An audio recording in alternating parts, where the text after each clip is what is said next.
What are there? 30, 40 people in this room? 30 people on Zoom.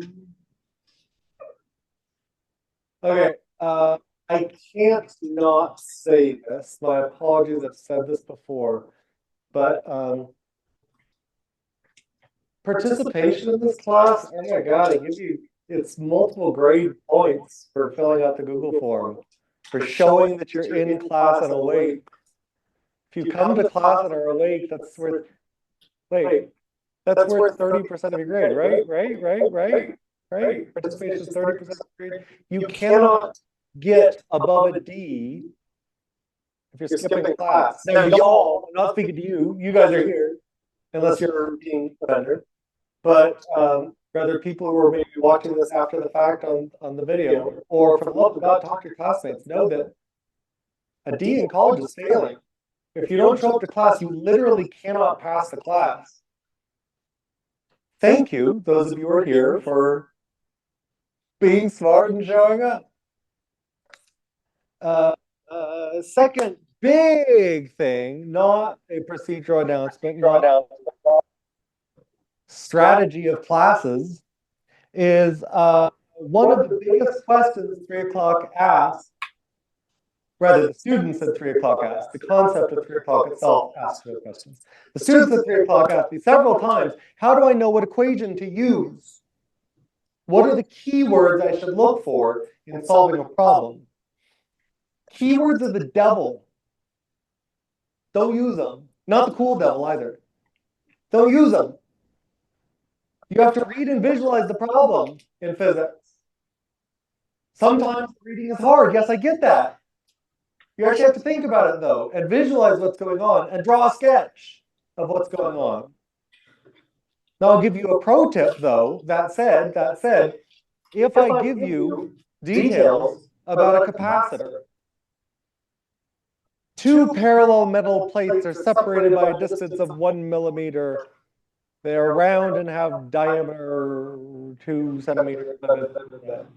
That's a pretty darn good hint that you don't care about the point charge equation. If I tell you 2 point charges are located at the origin at 0, 1 on the y-axis, find the voltage, blah, blah, blah, blah. Well, I've just talked about point charges. That's a pretty darn good hint that you could throw in the capacitor equations for that. You have to read the question and look at what information is given, and also what information is asked for. If I ask you, if the problem asks for solve for the force in newtons, you could throw away equations that don't have force in them for a little while. Now, sometimes I do ask you to think through things that are not simply plug into one equation. For instance, I may give you voltage and resistance and ask you to calculate power. Oh my God, I don't have a formula that connects voltage, resistance, and power. Not everything is done. Not every Rome was built in a single day. That analogy died. You may have to look at what you do know. I've got voltage and resistance. What can I find from that? I know V equals IR, so I've got current. Oh, now I've got current and voltage. What can I find? I can find power. So when I say throw away the things, ignore the parts that are not mentioned or remotely relevant to the problem at hand, you may, in a step-by-step process, need to think back to, well, now I've deduced new information. Hey, I went from the circumference of a circle, which is utterly irrelevant, to finding the area of the circle. Oh, area is important for things. You may have to connect puzzle pieces which are not in a single equation. I'm not saying ignore everything, but look for a single equation. But still, how do I know what equation to use? Do I use point charge or capacitor? Well, look, does the problem mention capacitors? Use a capacitor equation. Do I just tell you electric field and ask you for a force? If so, use the foundational equation. F equals QE, so on and so forth. But I think the biggest Gesundheit, bless you, don't die, please. At least not until class period is over. Well, it's embarrassing if she dies on the video.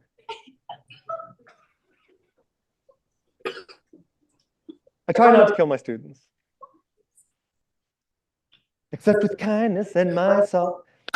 Point is, I'm getting ADD. I'm sorry. My point is, what was my point? Oh, for the love of dog and all that is unholy. Reading questions. Reading, thank you very much. You get an A. Reading questions and looking for keywords will screw you over. Don't do it. Really don't do it. This is taught by teachers in schools that are subject to No Child Left Behind, American education system, math system, where the teachers are paid worse if their students do poorly. The schools that have students do worse don't get as many resources. That makes a lot of sense, does it? But that's the way our educational system is structured, and we wonder why we're 100th in the world math rankings. Don't look for keywords, man. Visualize the scenario. Pay attention to what is being described, and you'll do a hecking lot better at figuring out what equations to use. Use the equations that apply to the scenario at hand. Okay. That said, let's write down some equations and look for keywords. No, not really. Not for keywords. Let's think about contexts. No. We will do that as soon as we revisit what energy and work have to do with each other. We're talking a lot about energy and work. And last semester, it happened at the end of the semester when people are exhausted. And I think it is fair to say that the learning that happened, the fraction of information that went in, is probably less than I would have liked. Work equals force times distance in the direction of the force. Force times really displacement in the direction of the force. What do I mean by in the direction of the force? There's a gravitational force on this pen. There's a horizontal displacement of this pen. Is gravity doing jack to the energy of the pen? No. I am not displacing in the direction of the force. Gravity is not doing any work on the pen. Work is the transfer of energy into or out of an object, right? The energy is not changing because of gravity. Whoa, there, the object was going counter to, and then with the direction of gravity. There, some work was done by gravitational force. Right? Work is force times distance in the direction of the force. If I go in the opposite direction of the force, is the work positive or negative? Force is down. Displacement was up. What was the sign of the work done? Negative. If your force and your displacement are in opposite directions, that force isn't trying to do that motion. That force is trying to oppose that motion. It's trying to suck energy out of that motion. Just like an object going up slows down. Gravity is slowing them down, sucking kinetic energy out as it rises. Going with the direction of motion, is the gravity doing positive or negative work? Positive. Gravity does positive work if you move in the direction of motion. Force times displacement in the direction of motion is a positive quantity. Gravity is helping it move. Gravity is doing work, delivering energy to it, speeding it up. Work, force times distance in the direction of motion, force in the direction of motion times what I just said, is not actually as hard as it may have seemed the first pass around. I've been talking for 5 minutes. Turn to your neighbor and express these 3 ideas to each other out loud in your own words. Ready, set, go.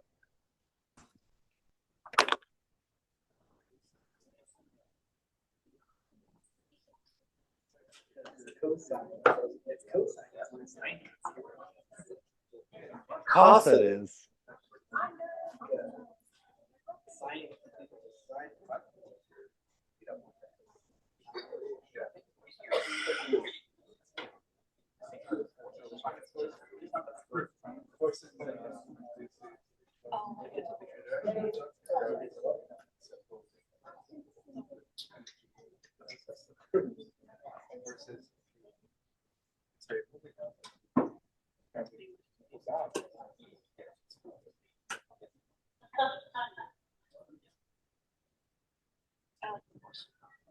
All right, your neighbor is confused about.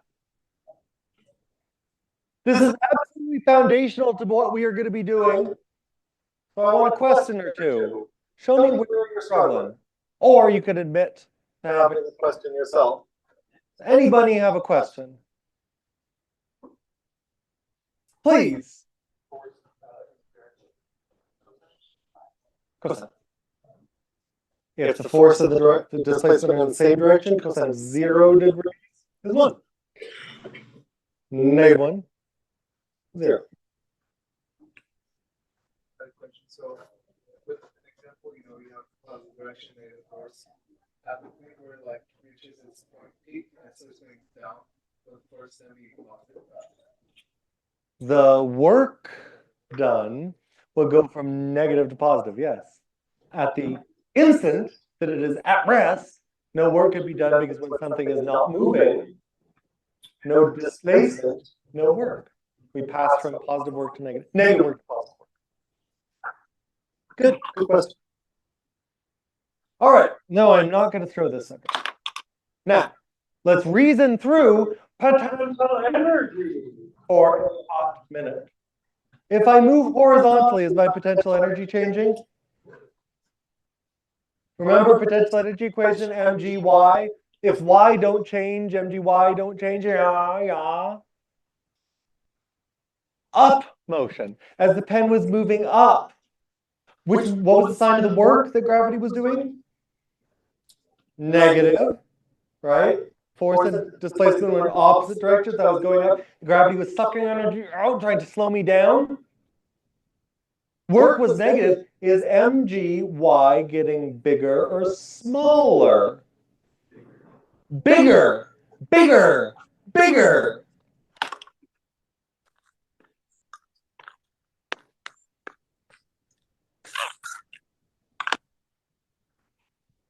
I can define potential energy by saying the change in potential energy is equal to the work done negative the work done. If I have negative work, it's a positive gain in potential energy.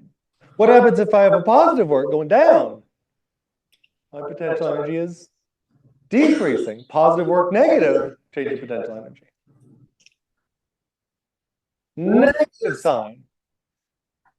One more thought, other than just relying on this one equation, one more thought about how to internalize this and picture this, how to make some sense of this, is that if we view a force as external to the system, the system is just the particle, the pen, whatever. Gravity is an external force, and the work it does on me gives me more or less kinetic energy, right? The positive energy, positive work gives me positive kinetic energy. The negative work gives me negative kinetic energy. When we view gravity, the Earth, and the pen system as one system, then the height of the pen is an internal bank account, a debit account, a savings account that we are temporarily storing energy in when we go up to be released when it goes down, when the pen goes down later. So this isn't a negative work, this is a positive storage of energy. In that sense, if my bank account is going up, it could be, if my savings account is going up, another way to say that is there's something negative happening to my debit account. Picture external versus internal transaction. Okay. Last chance for questions on the nature of energy and work. Everything we're about to do builds on this.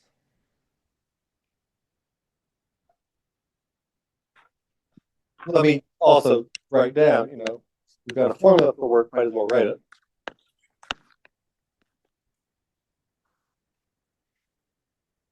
You can write it off later if you know trade.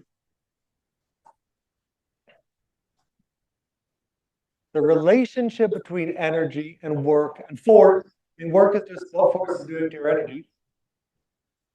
Is this. What happened? What is that? Let's try that again. What is potential energy divided by charge?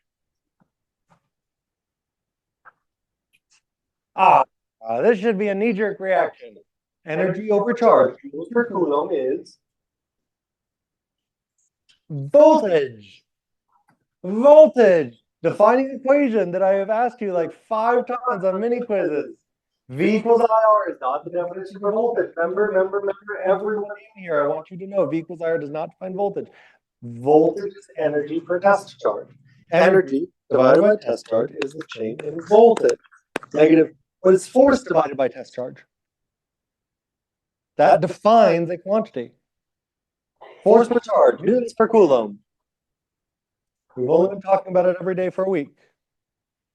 Electric field. Look, this equation is that equation. Same equals same. I'm just dividing my charge on both sides.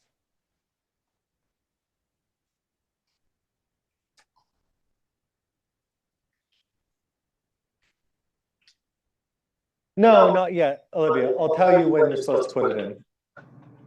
We're going to do a bunch of practice examples, and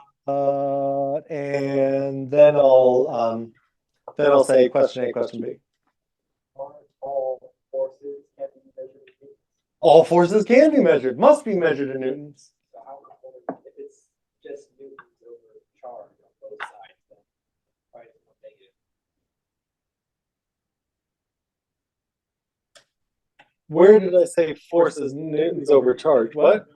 If I divide force by charge, that becomes electric field. I'm replacing F divided by Q with E. I am not sure I understand your question. Potential energy is measured. No! Potential energy is joules. Newtons and joules are very different quantities, and energy is not a force. Energy is how a force builds up the ability to do something.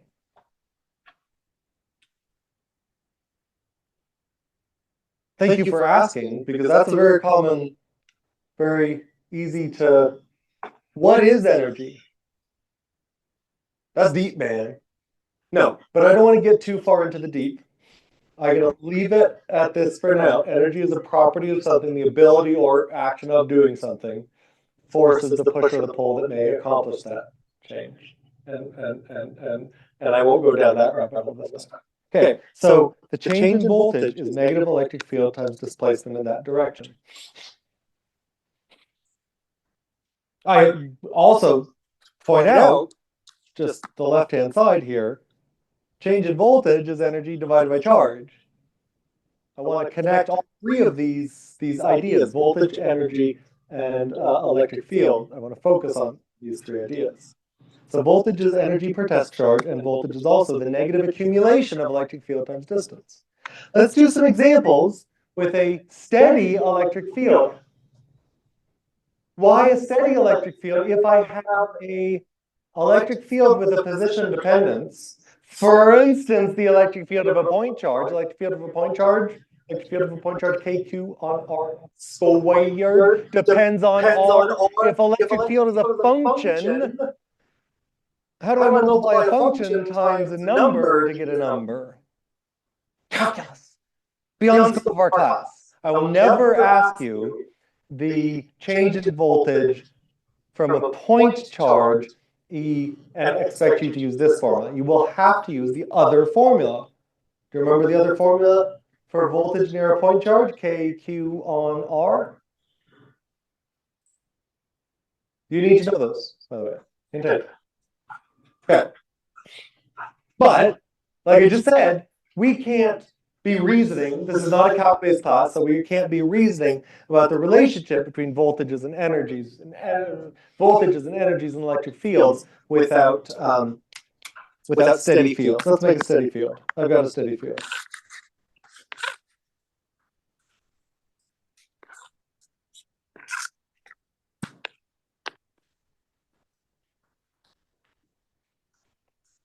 1,200 newtons per coulomb to the left.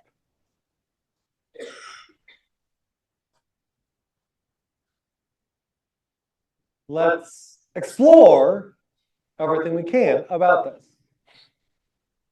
Oh, right. If we're going to do anything with this, you got to have a charge in there. Let's talk about a proton. What's the charge on a proton?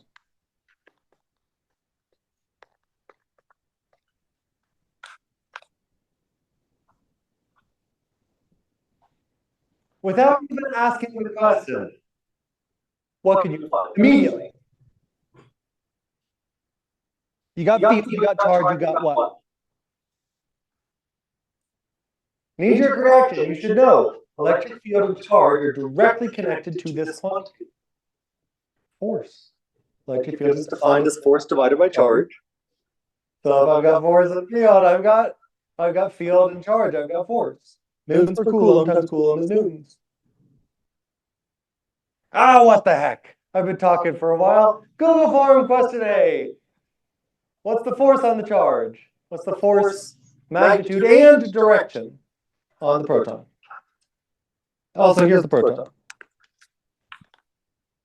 Here's my initial position for the proton.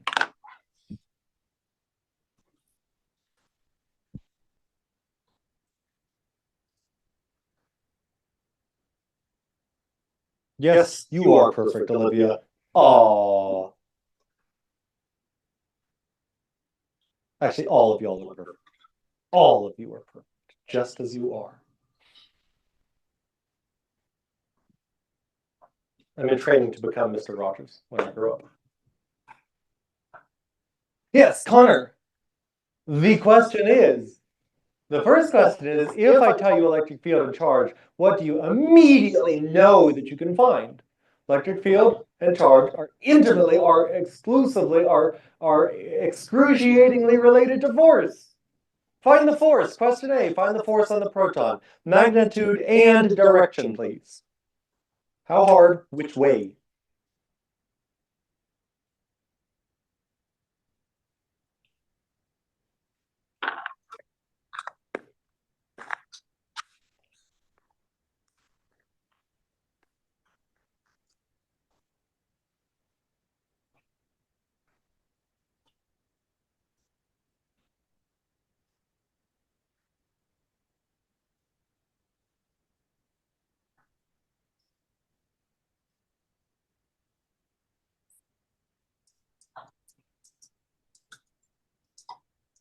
All right, let's see what y'all got. EGADS. North. Don't right hand roll this. Okay, the correct way to do this is force equals charge times field.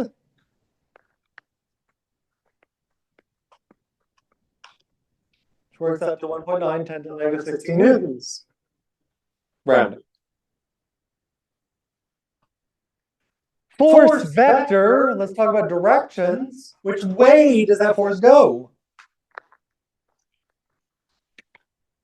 The electric field pushes a positive charge in its direction. The electric field is the force on a positive charge divided by the magnitude of that charge. Leftward.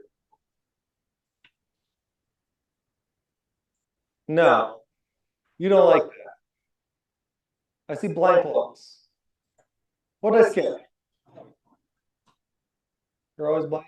You're a tabula rasa. You've achieved Zen enlightenment. No? Okay. I can't help you if I don't know where you're stuck. Yeah. Yes. Very good question. Very good point. Very good to think about.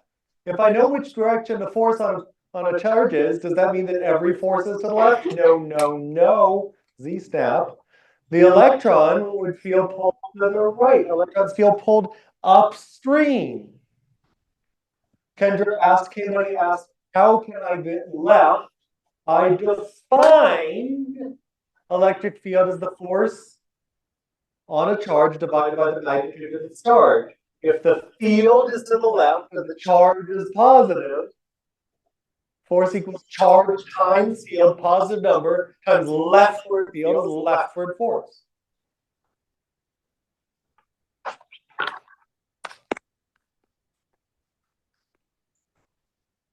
F equals QE. That's I said it verbally, but I should also write this down.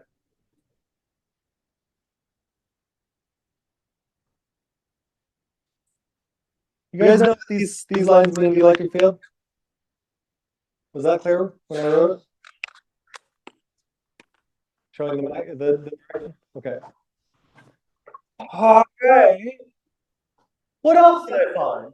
I've got force, I've got charge, I've got electric field. What else does knee-jerk reaction? What other quantities are connected with this?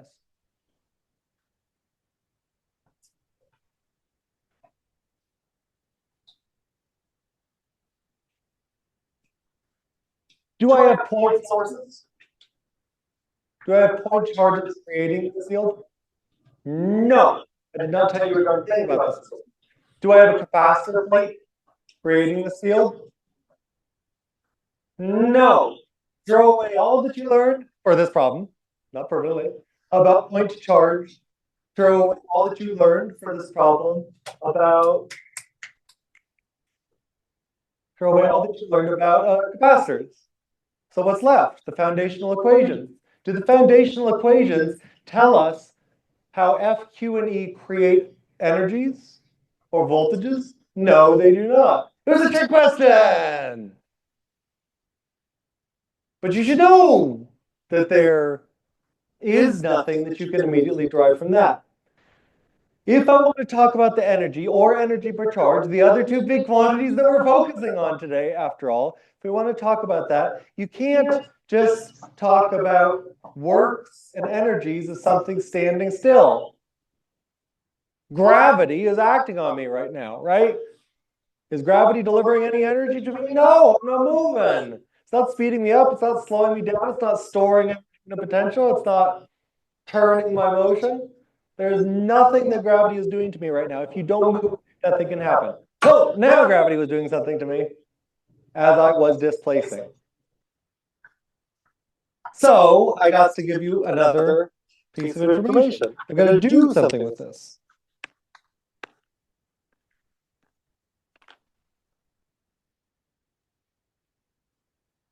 Is that going the way the force wants it to go?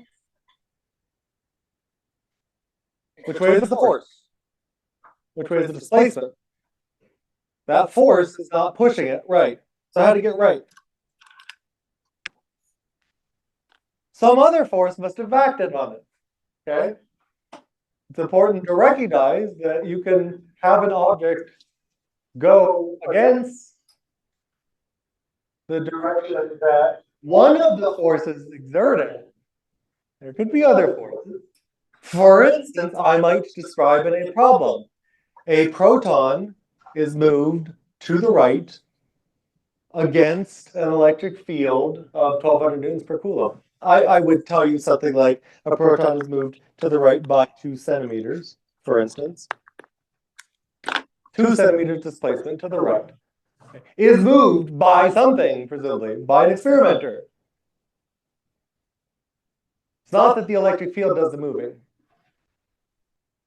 I could also give you a problem that says an electron is released in an electric field, it propels it to the right, blah, blah, blah, blah, blah. Okay, but if I displace 2 centimeters to the right, let me ask, how has the energy of the electron changed? Can I calculate the energy change? How much potential energy has the proton gained? Turn to your neighbor. Work through this one. Again, the question B. Think this through. How could I find out how much the potential energy of this particle has changed?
Tell me a number, by the way.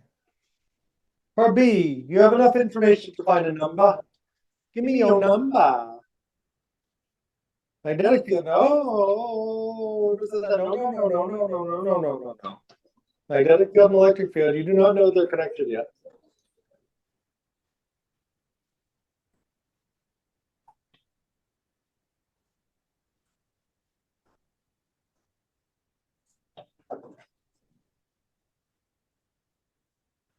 Don't fall asleep. Keep burning. The beatings will continue until the awakeness improves.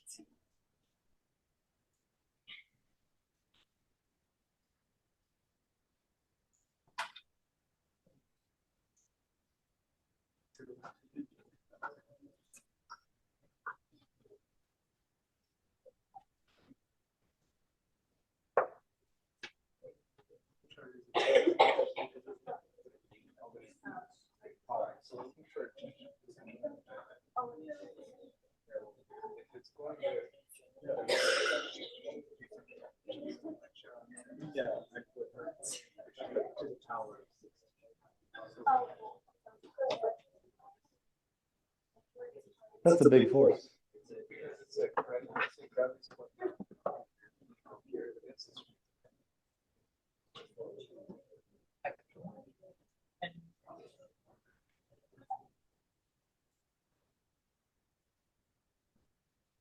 Positive or negative? Positive.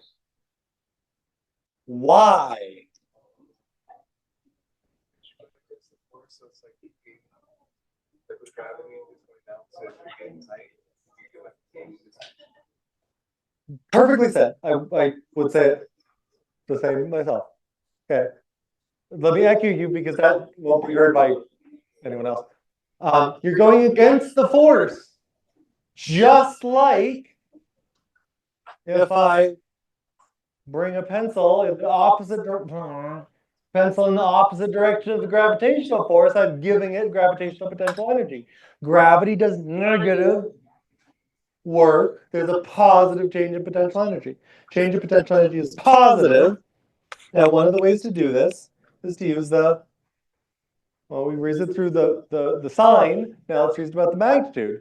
Work formula, force distance, right? What's the force?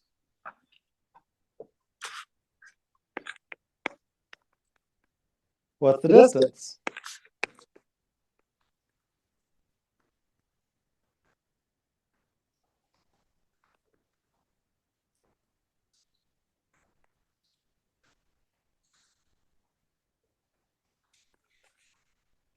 Bada bing, bada boom. 4 attajoules. Not much. Or you can find the voltage first. What's the voltage connection with? No, never mind. I don't want to do it that way. Never mind.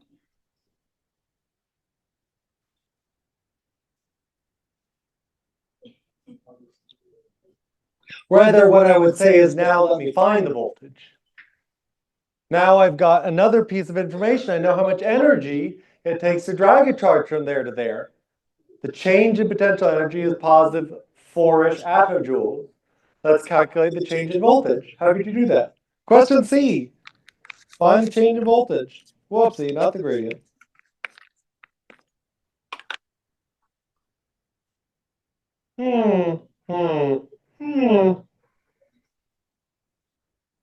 Fair number got this right. Not as many as I would like. Oh, more than half. All right. Oh.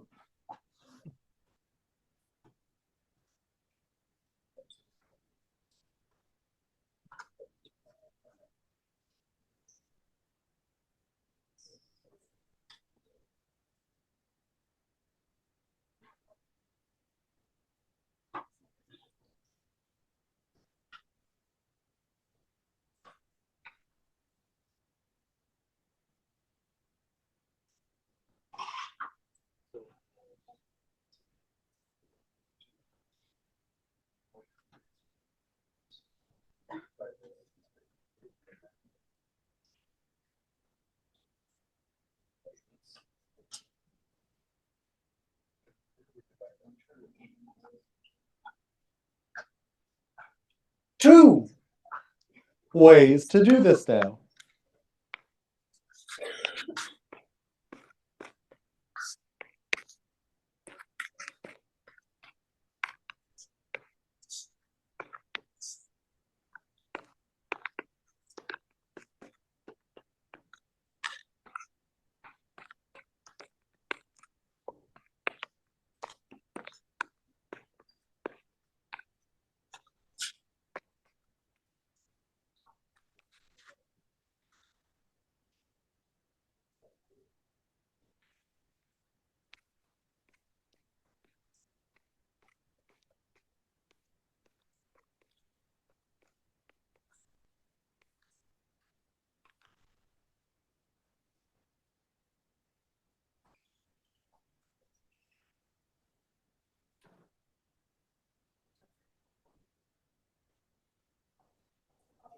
Veinticuatro. 24. Da da da da da da da da da. And just a positive, very good. Why is it positive? Yeah, question first. Great, why is it positive? Well, one of the reasons that I could think of why it's positive is because this definition. Does my energy, do I gain or lose potential energy as I drag it upstream?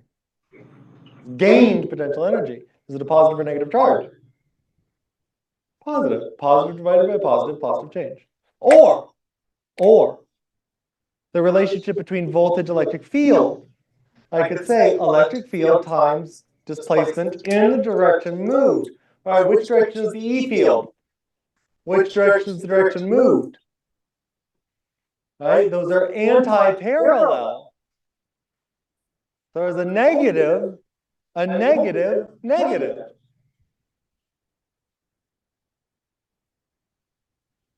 You could also say, treat this in one dimension. If we don't care about the y direction, electric field is leftward, negative. Displacement is positive, rightward. Negative, negative is positive. Why is E negative? 100. So if I'm thinking of just the x-axis, I mean, what I'm going to do, I didn't write it this way before because in a moment I'm going to have it move up and down as well. But if I'm just thinking about horizontal motion, left-right motion, I could say this way is the positive numbers, this way is the negative numbers. E is pointing leftward, negative 1200. The displacement is positive rightward, positive 0.02.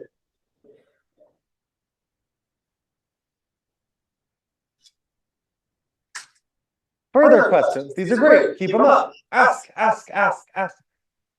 hunger for your questions. I'm a question lich. Yes, I'm a question lich. I'm going to feed your questions to my phylactery. No? No D&D players in here? A couple of D&D. Okay, let's do it. Now, the next question is, what happens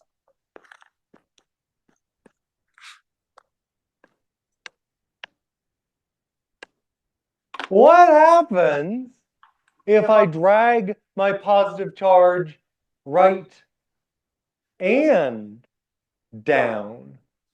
Now I can't use this because I've got the directionality. Don't just use this.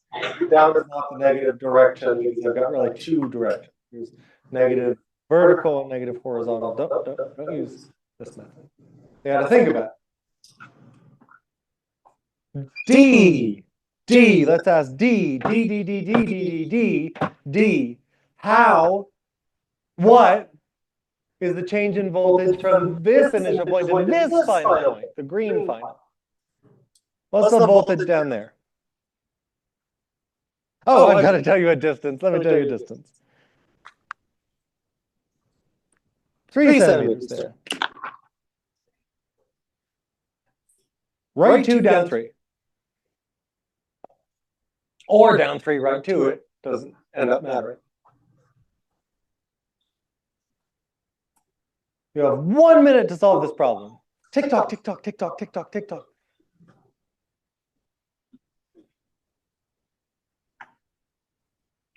What is this? Question D. D. What does D answer?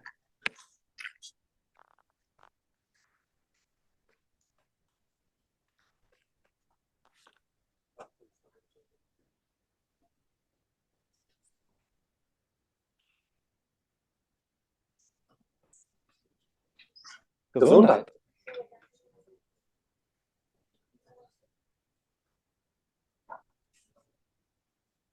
Question me. Also, I just process we said before.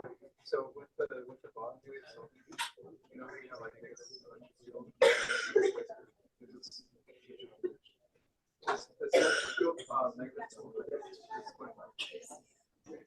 That only works if you only care about one axis, just horizontal directions.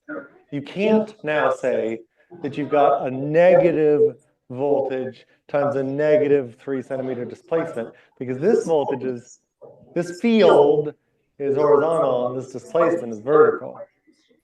You can't mix axes like that when you're doing just representing directions by signs.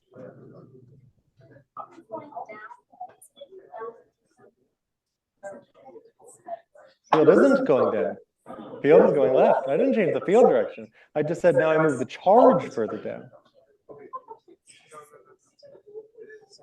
All right. Let's see who saw through my clever trick.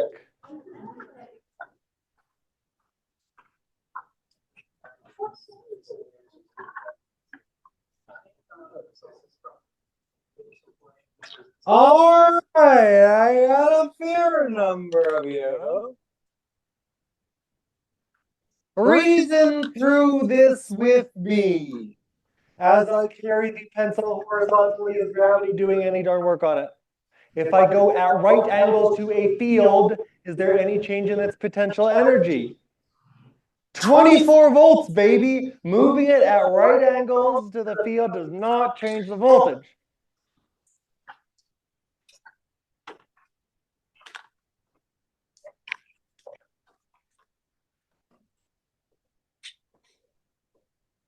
Mad that it doesn't change the voltage. But I asked still from this initial to this final. If you're asking the voltage between the red and the green, yes, the answer is absolutely 24. 0. Okay, turn to your neighbor. Very important, very important. Turn to your neighbor and explain to each other why the answer is 24 volts from the black initial to the green final. The black initial of doom.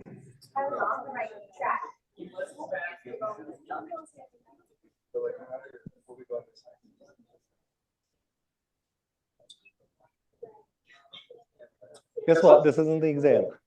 You're allowed to make a goof in class. You're on track? You're on track. Good.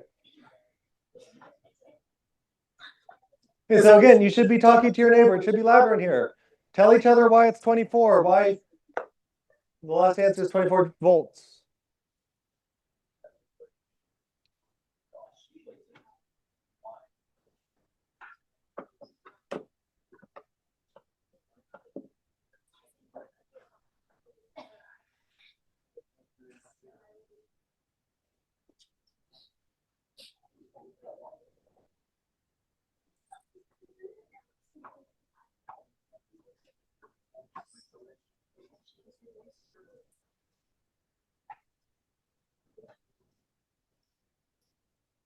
Kendra, good question. I'm not seeing where the right angle is made. Can I show us? I can show us. The electric field direction in here is pointing leftward. The displacement of the particle is pointing downward. Right angles. Electric field is perpendicular to the x direction, to the displacement direction.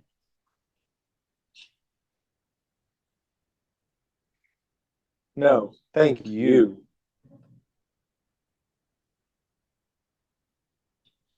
Am I cheesy enough? I feel like I should be cheesier. I should use finger guns every sentence. I mean, I should use finger guns every sentence.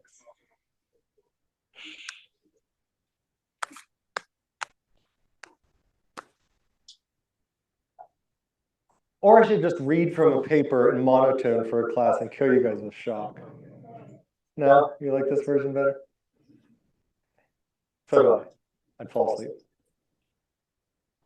Question me! Why is it 24 volts down there as well? Why is it 24 volts? Question me. Are you saying the work done to get from the black to the red is the same amount of work to get Green. The work done to get from the black to the red is, 24 volts times Q, right? Is 3.8 times 10 to the minus 18 joules. And then it takes 0 work to drive it at right angles to the field lines. Field is pushing it forward this way. The displacement is this way. This is not helping or hindering this motion.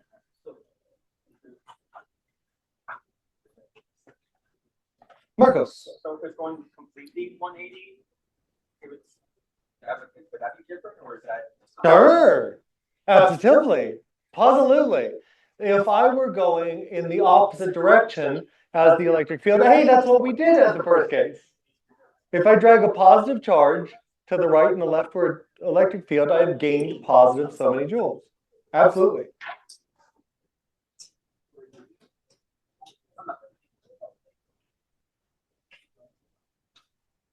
Yeah? Yes, please. What was the question for what? I don't think we've done it yet, have we? No. No, we haven't done it. So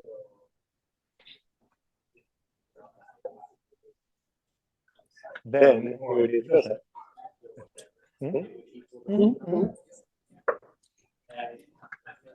Yes, you can see that with SOHCAHTOA too. You can prove that. Please.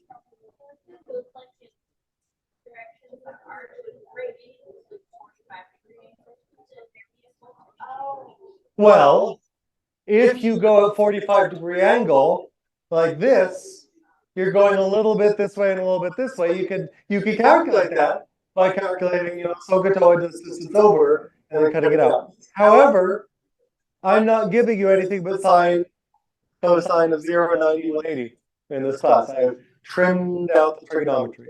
People were finding it too triggy. No, 2, 3, root 13 triangles.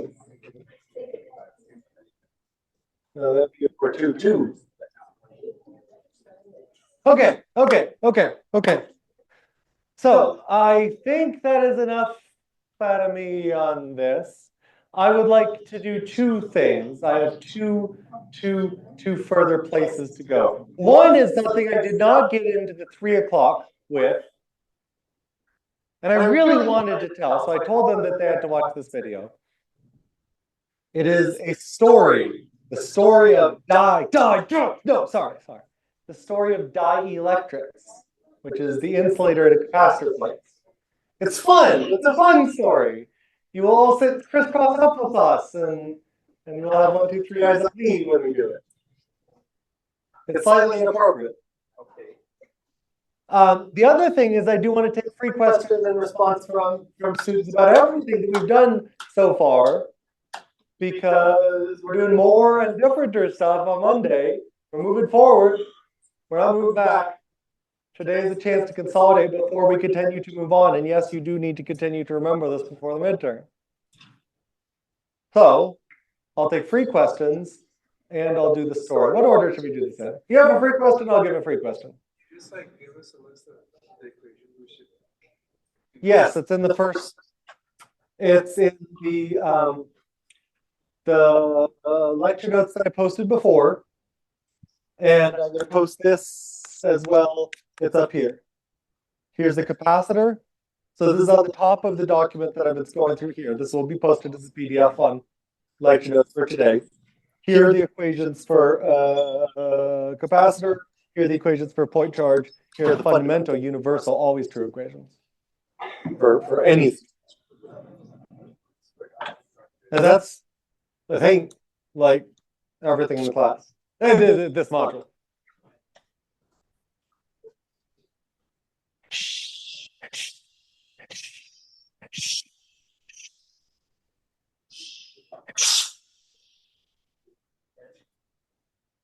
Now it is time for story.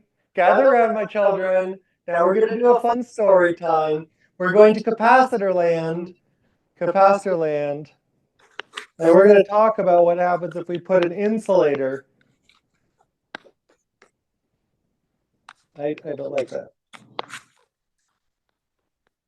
An insulator in the sandwich. Yummy. Put some meat in that sandwich. Or since I'm a pescatarian, yummy. Put some Impossible Burger in that sandwich. Let's see what happens. You must remember, for the point of this story, that capacitance tells us how much charge we can store on the plates of a capacitor per volt that develops across the capacitor.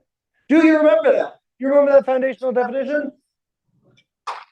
Hey, if you're going to ignore me, get out of the class.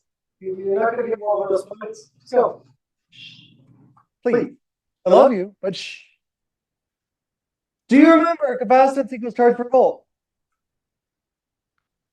Capacitance equals charge per volt. The intuitive way to the way to picture this is a capacitance is a measure of how good a capacitance is a measure of how good the device is at storing charge. The more charge you can pack onto the plates per amount of electrical pressure pushing it off, the better it is at getting a bunch of charge on. Charge to volt ratio. That's capacitance. You should also know, ideally, that the capacitance of the parallel plate capacitor is A nod over distance between the plates. A is the area of a plate. D is the distance between the plates. And now it's silly, slightly inappropriate story time. Back when I was an undergrad, ASU was trying to make more money out of their dorms. I know this doesn't happen.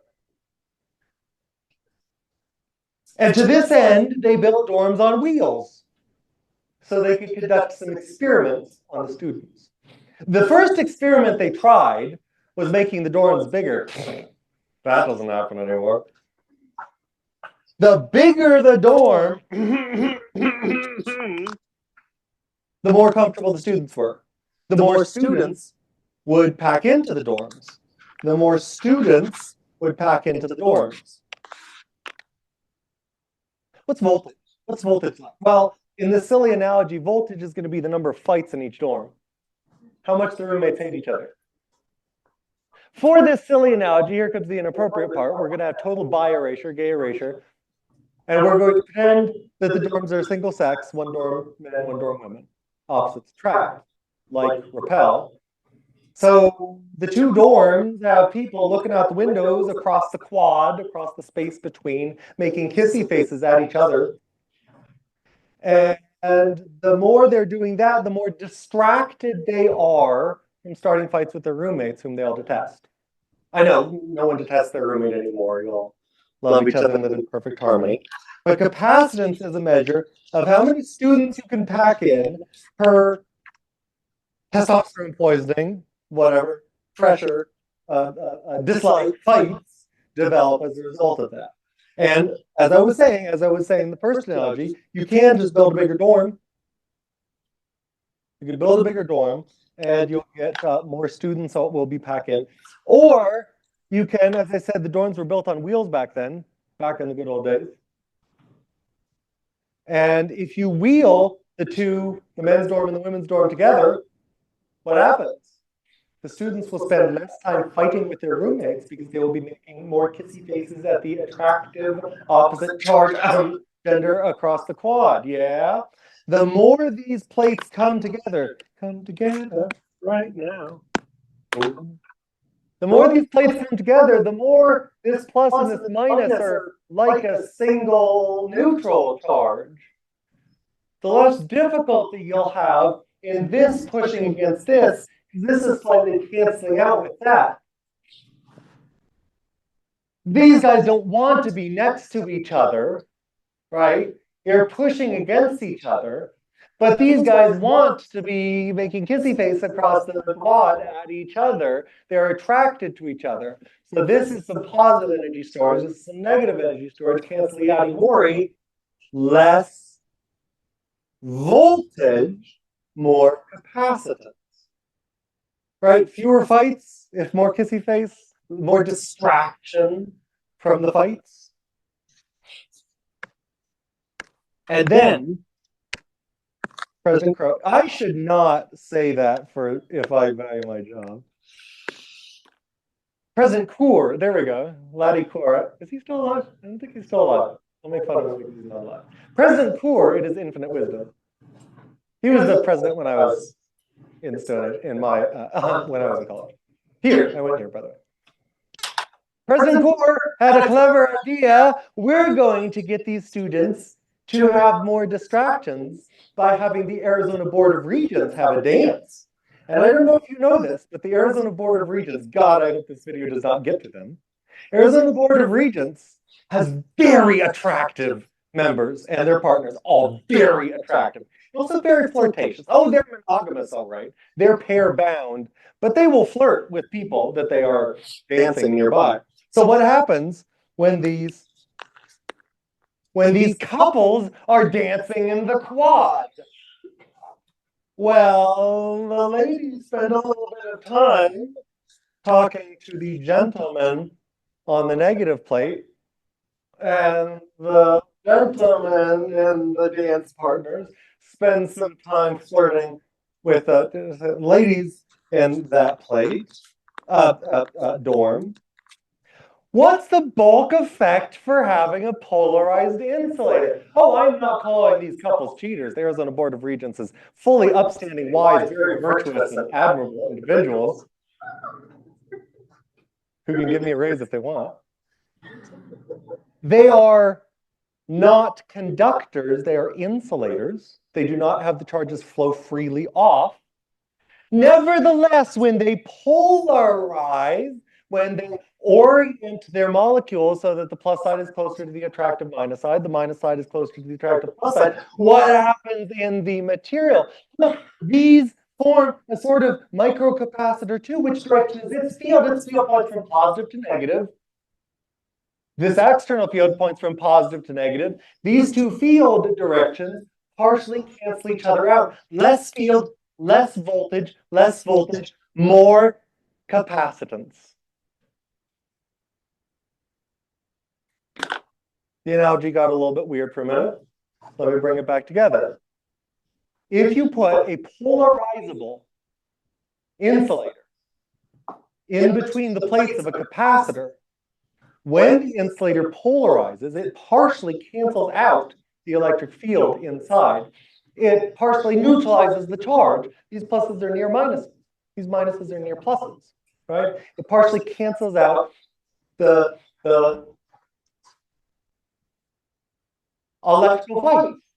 In the silly analogy, the more Arizona Board of Regents couple, I'm gonna get fired for this. Arizona Board of Regents couple dance partners are flirting with these people in the dorms, the fewer fights there are because there's still more flirtation, more love in the air, less voltage. Fewer fights, right? There's more distraction. Electric speaking. Okay? Yeah. Hey, it's a memorable analogy, right? It's very, very silly, which actually makes it memorable, which hopefully makes it something that will actually stick with you. The moral of the story, at the end of the day, there is a final takeaway of this, and that is the material that the capacitor is made of, the top and bottom are just metal, but the material that the sandwich is made of, the meat in the middle, is also important, and the real capacitance formula includes a polarization factor kappa in there. This characterizes just how much your insulator can partially cancel out the electric field generated by the capacitor.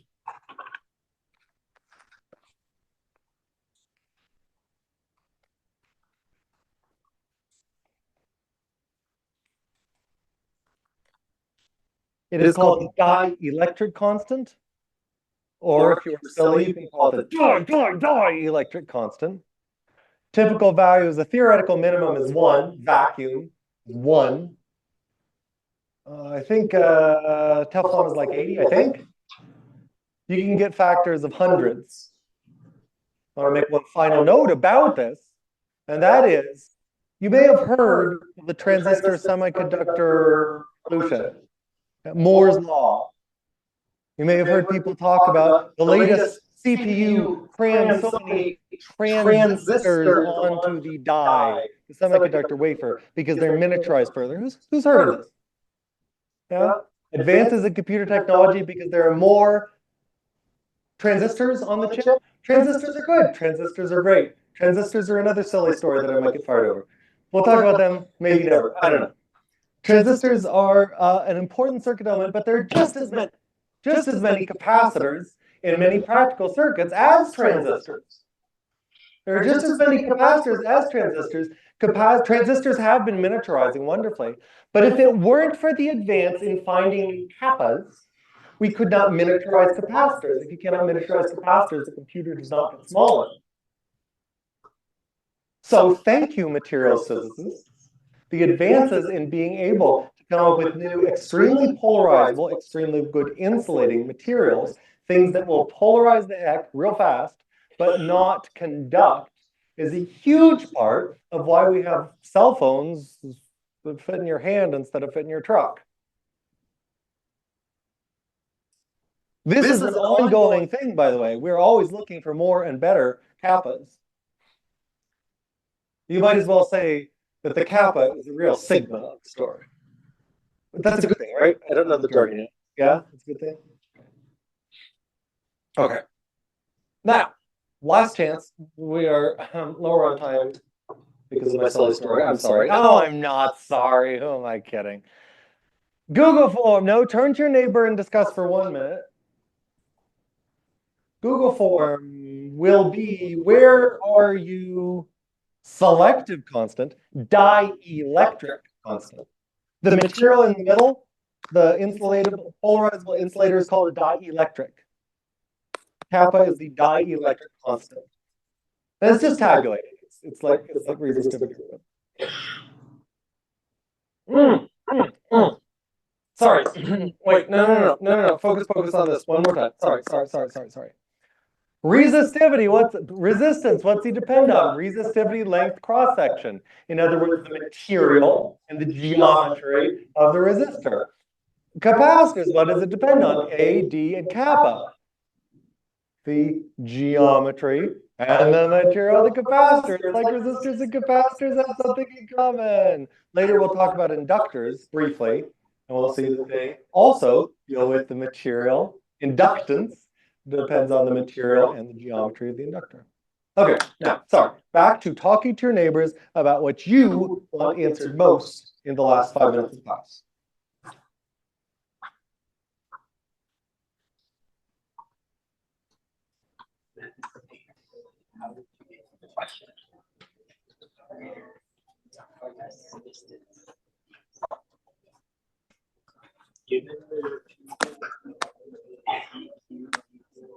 If C goes up, if downstairs goes up, no, sorry, backwards.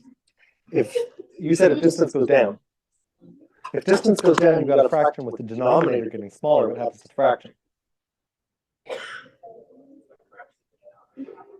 You got A epsilon over D. If D gets smaller, what happens to A epsilon over D?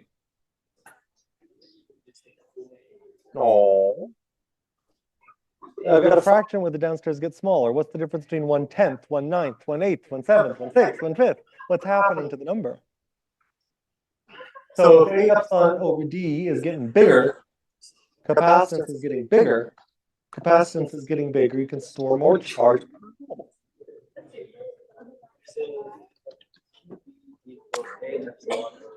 Q over V.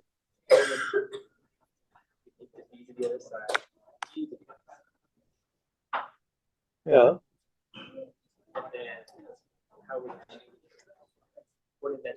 No. Hold on. Are you talking about the dielectric story? Or are you talking about when the dorms are on wheels and get closer to each other? Yeah. Which? Okay.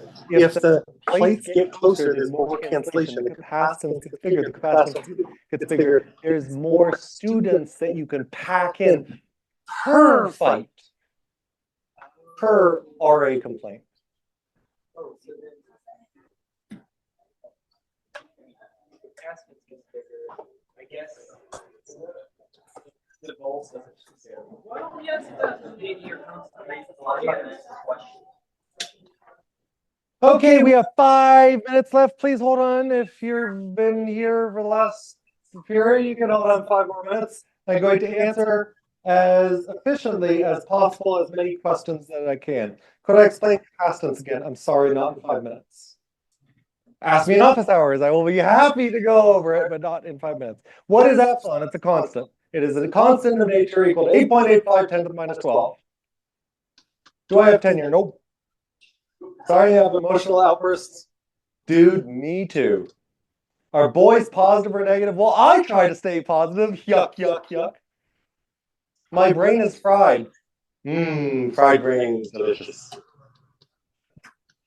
Not sure. Well, that's helpful. None yet. That's helpful. Voltage doesn't change because it's at the same place. That's not a question. Practice problems more donuts.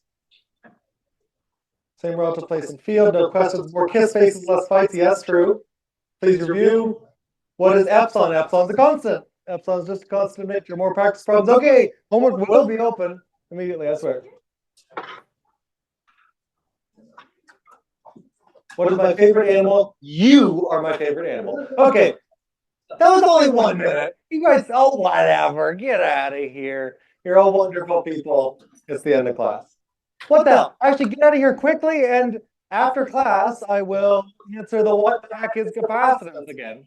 But go quickly, go quick, go quick, go quick. I mean, or say listen to capacitance. All right, so yes, on. So it's the force of resistance. Wait, say that again? What? Force of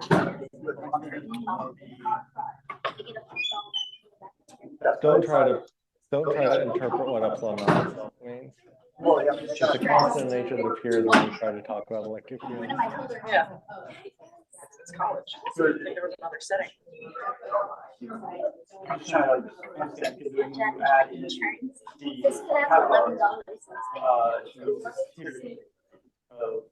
Dielectric constant, but it's like resistivity.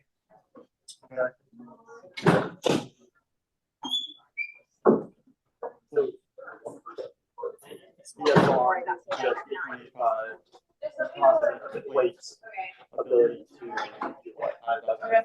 Capacitate. Store charge. Okay.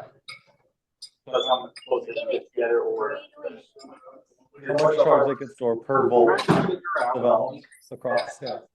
How efficient the capacitor is at a charge storing device. How many students you can cram in and how much money you can make out of the dorms per fist fight. But the R is up.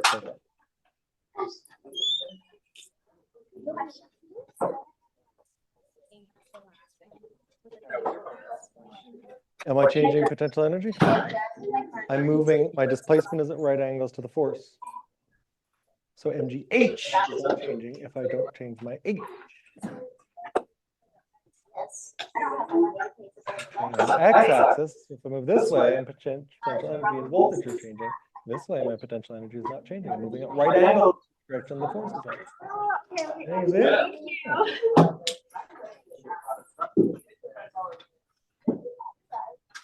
Okay, if you are still around, then here is the SparkNotes guide to capacitance. Although I will also steer you to, we did discuss capacitance at length at the beginning of last video. I gave a capacitor review introduction. But here's my hot take on capacitance. There are devices called capacitors. Capacitance is how we measure how good they are at storing charge. It is not the same thing. Capacitance is not a measure of charge. Capacitance is a measure of how much charge you can store per volt developed across the plates of the capacitor. What does that mean? Think of a balloon that you blow up. Imagine blowing it bigger and bigger and bigger and bigger and bigger. The first breath that you take in, there's relatively little elasticity. It's easy to inflate a little teensy bit. The more you blow, the more pressure there is inside the balloon pushing you backwards. Actually, I think real balloons also have a thing where they get thinner and actually the elasticity goes down. Ignore that. Pretend the bigger it gets, the more the air pressure pushes back on getting inflated further, huger and huger, right? The capacitance is the elasticity of the balloon. The more elastic the balloon is, the easier it is to get air molecules in per Pascal of pressure, per atmosphere of pressure pushing back out. The more breaths you make, the bigger the pressure gets. The more air gets inside, the bigger the pressure gets. For capacitors, it turns out that's a directly proportional relationship. Every breath you take makes the pressure bigger. Every breath you take adds the same amount, some amount to the volume, some amount to the number of air molecules, and the pressure pushes back. Capacitance is the ratio of how many air molecules per Pascal of pressure. Opposing that are, in electrical terms, the number of coulombs per volt developed across. We can calculate the capacitance of a particular parallel plate capacitor. Well, hold on, let me write that down on the screen. Capacitance is defined as charge per volt developed across, but I can also say for a particular geometry, the parallel plate capacitor, the capacitance can be calculated with a straightforward formula. The geometry, A and D, the area of the plates and the separation between them, a constant of nature, 8.85 10 to the minus 12, and the new dielectric constant. How easy is it for the polarizable insulator in between the plates to partially cancel out some of the original field, which boosts the capacitance? Sort of like a magnifier. Kappa is how magnifying the what's it gives. Yes, question? Be less than 1. Nope. Not without quantum mechanics. I think there might possibly be conceivable weird material. Yeah, David. So the Q is the same for both plates.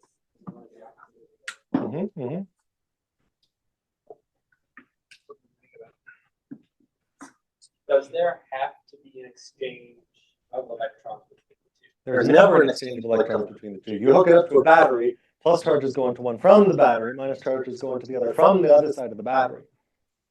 Or the circuit at large. Don't you only get pluses from taking away electrons? Sure, and the battery pumps them off of one plate and puts them on the other. Right. Saving pluses on it. There. Yes, but I thought you were making the hand motion of saying the negatives go from one plate to the other, not through the gap between. No, through the gap between. Not through the gap between. They don't go through the gap between. The gap between is an insulator. Two ends didn't close together, but So They never touch. You don't let them touch. there's no movement of electrons. There's no movement of electrons from here to here. It's movement of electrons from here through a circuit to here. Nothing crosses this gap. Nothing goes between two capacitor plates. Nothing but electric field goes between the two capacitor plates. And electric field isn't stuff, isn't charge. There is no current flowing from one plate directly to the other. Battery connected to a capacitor. I have no flow. You do have a flow through the battery. Here's the battery.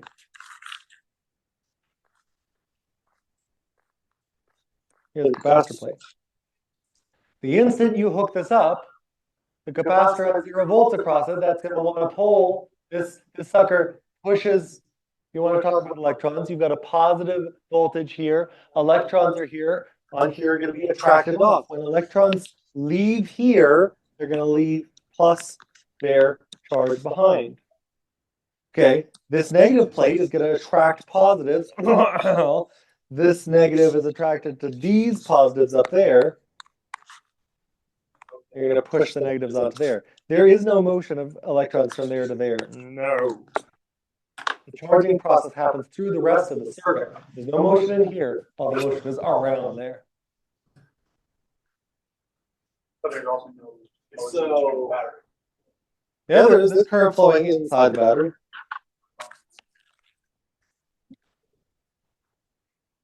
But they're just piling up in those plates. Yes. Infinitely? For a practical capacitor, there will be a working voltage that it is rated at. This is a practical concern rather than a theoretical part of our model. The practical concern is at some point, you're going to get couples to cheat. You're going to get a spark. You get an arc. There's electrical discharge. There's conduction through the insulating material. You'll have electricity going through that. That typically destroys the capacitor. So this could happen up to the point where you break down the insulator. Oh. So if you overcharge a capacitor, Breaking of the capacitor. Yeah. Spark inside, which destroys the battery, usually.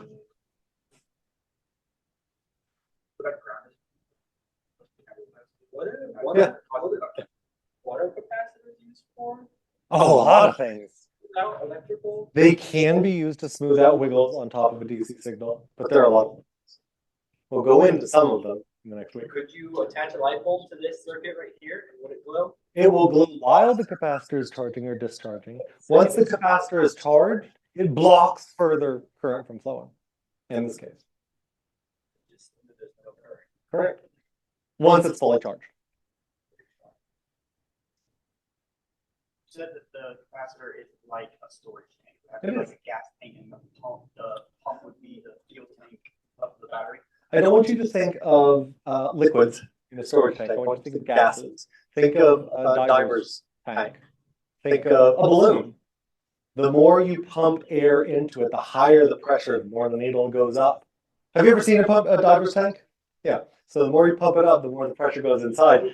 Theoretically, or not theoretically, there's a practical engineering constraint. You overpressure that, the tank's going to explode.